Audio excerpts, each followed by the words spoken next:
n'urukundo agape canke agapawa, n'urukundo ataco rufise rufatiye, n'urukundo ruvuga ngo ndagukunda kubera ndagukunda, ndagukunda kuko nabihisemwo kugukunda. Twarasomye amajambo menshi Imana yabwiye abanyisirayeli, kuko uri umwubahwa imbere y'amaso yanje, kuko ndagukunda, kuko uri uw'igiciro, nzotanga ibi na biriya, abantu, ibihugu, amanasiyo kubwawe kubera ndagukunda. Uriya Imana iripfuza yuko twoza turizera ijambo ryayo nk'uko ibivuze, tutarinze kurondera yandi ma explication maremare. Akenshi usanga ayo ma explication atagamije washaka guha icubahiro Imana, ahubwo guhumuriza twebwe n'amasantima yacu. Imana kubw'urukundo rwayo yo yivuga ngo nibi gibi carakoze, nanje kubw'urukundo nakunze abantu naramaze gutanga umwana wanje w'ikinege Yesu Kristo, yarapfuye ku musaraba. Ayo maraso yiwe arahagije, arakwiye kugira ngo ahanagure icaha cose, ubwoko bwacu bwose, ubwinshi bwacu bwose. Uwo muntu anjeko iyaba muri wewe hariho inkomezi zo kubanza gurepara, zo kubanza gutunganya ibyo wononye, uba warabikoze. Ariko ikibazo nuko inkomezi zigushoboza kuza gusaba imbabazi uriya muntu, kuza gutunganya gurepara ibyo wononye. Izo nkomezi nta wundi azifise atari Imana, atari Yesu. Nico gituma mu mpera za kino kiganiro c'uno munsi turaza kuguha akaryo ko gushobora kwakira umwami Yesu nk'umwami n'umukiza w'ubugingo bwawe.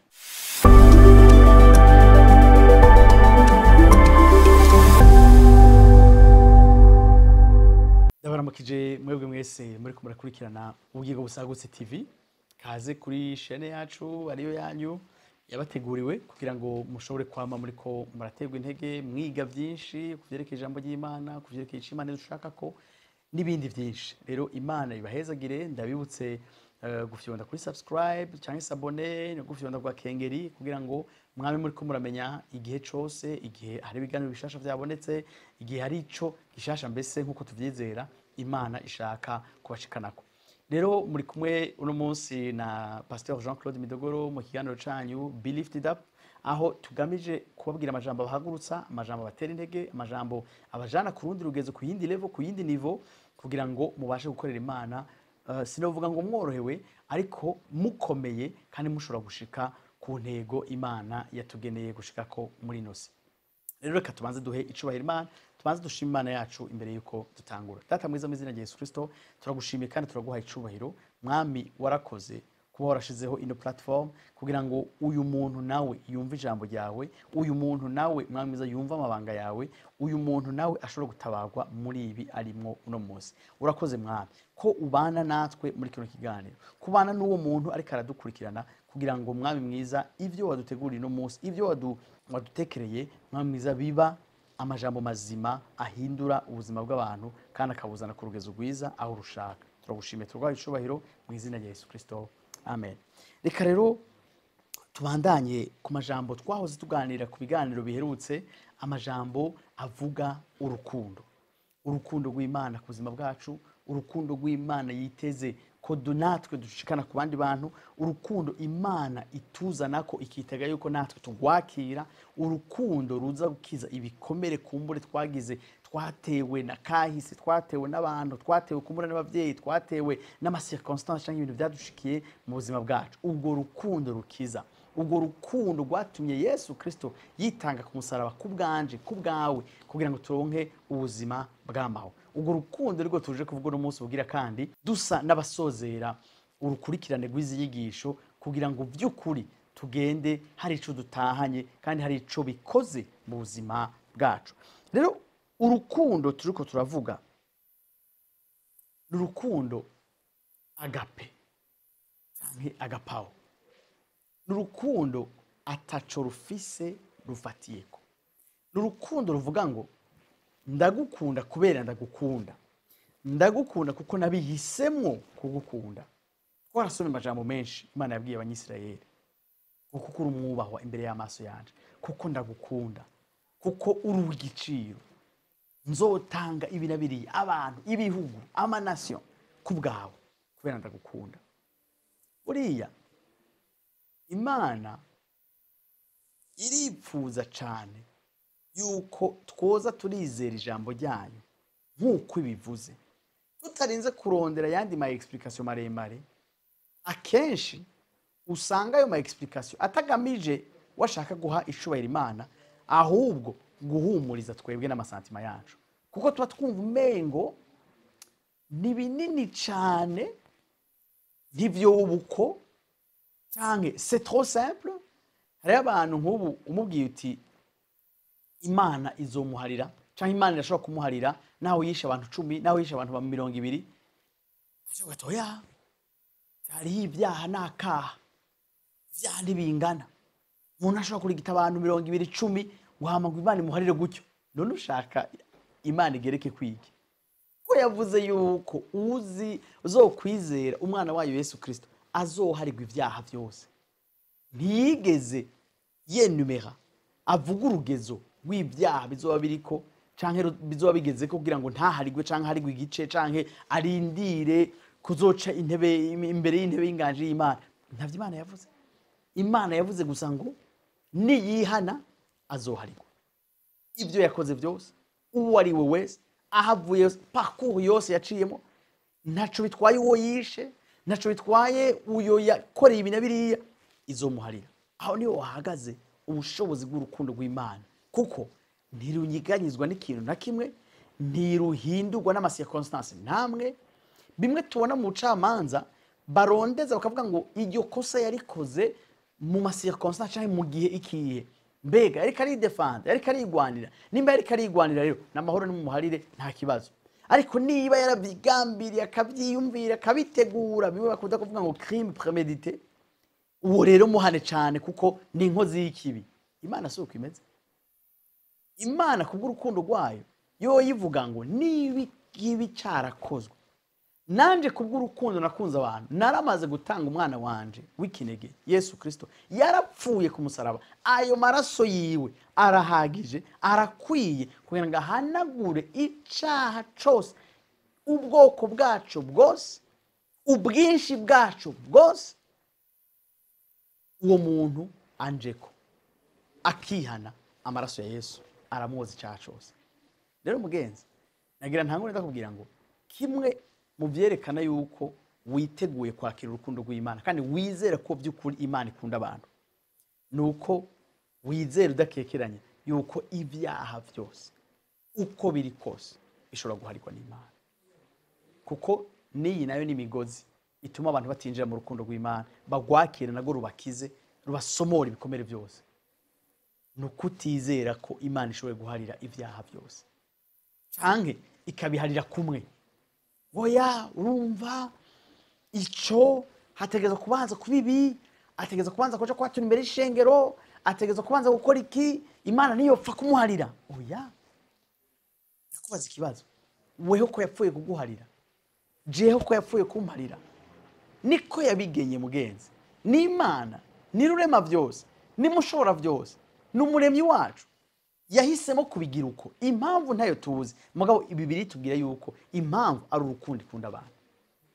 Nigo gwatumye ishaka guharira umuntu wese ayije ko yizeye umwami Yesu, ataharuye ikindi kintu na kimwe atari uko yizeye gusa. Mwibuke ibibiri tubwira ngo ni kubwo kwizera twakirijwe. Navyo nyene ntibyavuye kuri twego, ni ubuntu bw'Imana. Kugira ngo hoye kugira uwirarira canke uwishima canke uwishigikira ati jewe no kubera n'umusenzi, jewe no kubera narahindukira Imana, jewe no kubera. Oya, ukwizera konye kugutuma Imana iguharira ibyaha byawe byose. Nagira umwanya nkivuga ya majambo ndagutumirire wewe kumure uri kuradukurikira, hama hariho icaha kiriko kirakwagiriza mu mutima.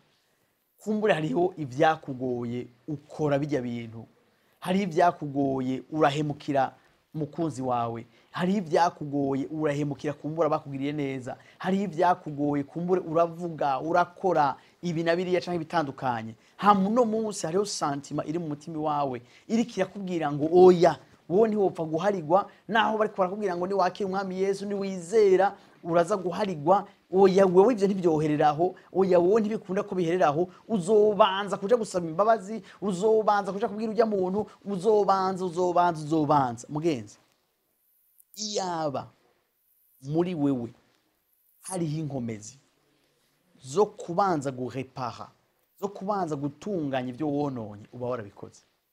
Ariko ikibazo nuko inkomezi zigushoboza kuza gusaba imbabazi uriya muntu, kuza gutunganya guhepara ibyo wononye, izo nkomezi nta wundi azifise atari Imana, atari Yesu.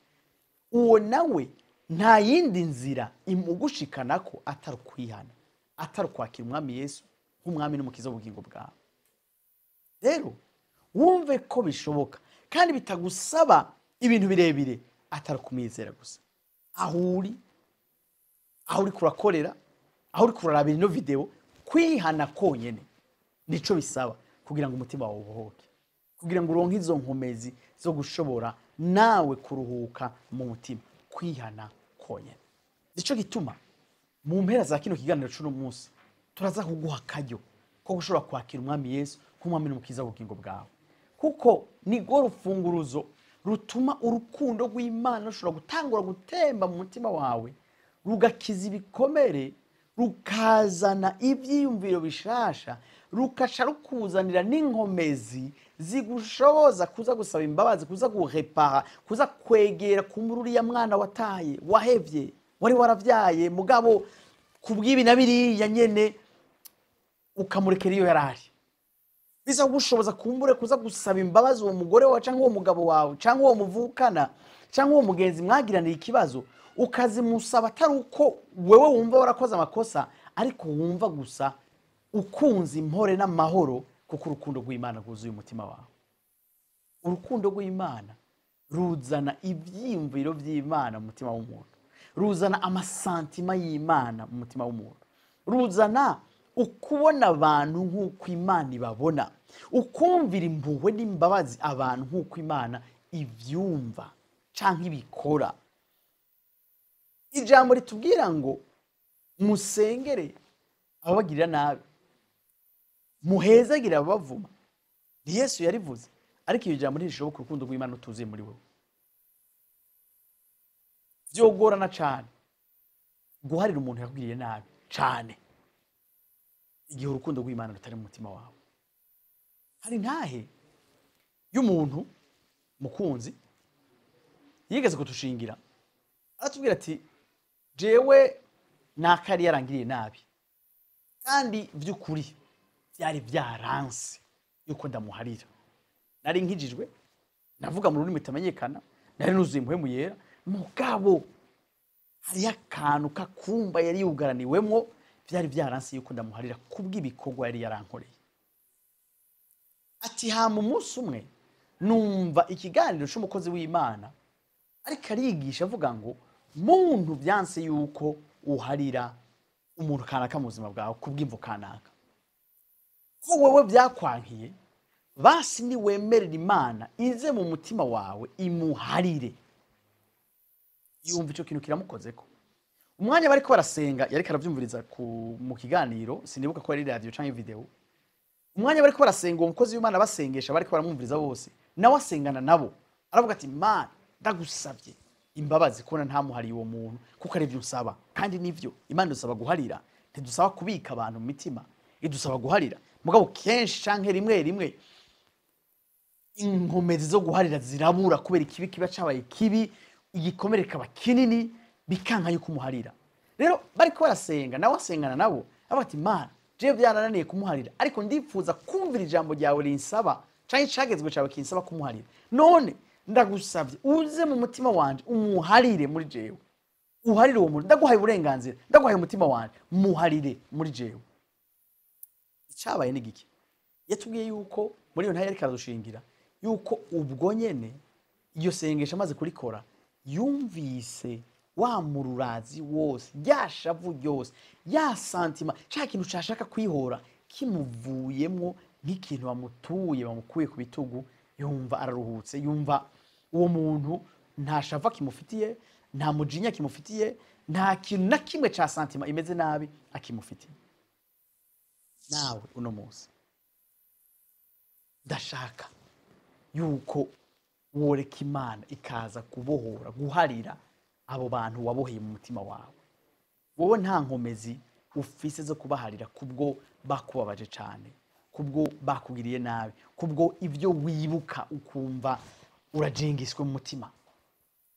Ariko Imana rugira vyose, igukunda ukuraho, yakwitangiye ukuraho, yiteze kugira neza ukuraho, irashaka ko uyireka ikaza kumuharira mu mutima wawe, ikaza kugutura uwo mutwaro, ikaza kugutura ubwo bubabare, ikaza kugutura ico kintu cyari ko kirayigiza umuriro utari wo muri wewe kikugirira nabi. Kuko vy'ukuri yaba ishavu, yaba ishari, waba umubabaro, yaba amasantima atameze neza, vyama bidutwara ikiguzi kanaka mu mutima wacu, kandi vyama biri kubera dutwara inkomezi z'impwemu bidusubiza hasi. Rero turiko turagereza kurangiza, ndashaka twese dusengere hamwe, tutangura dutumira umwami wacu Yesu Kristo, twihana. Nico twavuze ko ari intango. Murekaze, mureke akiza ubuzima bwawe, hama bwuzuza urukundo, hama kandi turanasenga kugira ngo wowe vyansi yuko uharira, wowe vyagoye yuko uharira, wowe uguma wiyumvira ngo nzomuharira ejo canke nzobikora, Satani akaguma asukamwo akariro kugira ngo gumunyene uvyirengagiza, bikure mu nzira hakiri kare. Kuko hariho ubuntu, hariho amagrâce canke hariho amanivo utazoshobora gushikako mu kumenya Imana no kuyikorera igihe utaraharira uwo muntu canke abo bantu. Reka dusenga Imana, reka usubire mwayo majambo uti Mana Data, ndimenye ko ndumunyavyaha kandi ndanzi yuko ntashobora kwikiza. Ndagusavye imbabazi ku vyaha vyanje vyose, ivyo nibuka muri kano kanya n'ivyo ntibuka. Umbabarire, unyoze ivyaha vyanje vyose. Mwami Yesu, ndakugurura umutima wanje, winjire umbere umwami n'umukiza w'ubugingo bwanje. Ndaguhaye ivyanje vyose, ufute izina ryanje mu gitabo c'urupfu, uryandike mu gitabo c'ubugingo, ungire mushasha, ungire umwana wawe. Ndavyizeye, ndavyakiriye. Uno munsi ndakijijwe icaha cose, ndasezeye Satani n'ivyiwe vyose. Ndagushimiye Mana ko ndi umwana wawe, kandi ko uno munsi mparugwa mu bawe. Nuhabwe icubahiro, senzi nizeye mu izina ry'umwami wanje Yesu Kristo, amen. Reka nsengane nawe kandi wewe vyananiye guharira, reka usubire mwaya majambo nawe uti Mana Data, ndakwizeye kandi ndazi neza ko undonderera neza, kandi ndagusavye imbabazi kubona ntahariye bano bantu hakiri kare, kubona iki gikomere ndakimaranye umwanya nk'uyu. Mbabarire nanje unkize igikomere cose muri jewe. Ndagutumiye mu mutima wanje ngo uze uharire naka, mvuge mu izina, uze umuharire muri jewe, uze ukure ikintu cose narinda mufitiye nk'ishavu, nk'ishari canke nk'amasantima mabi.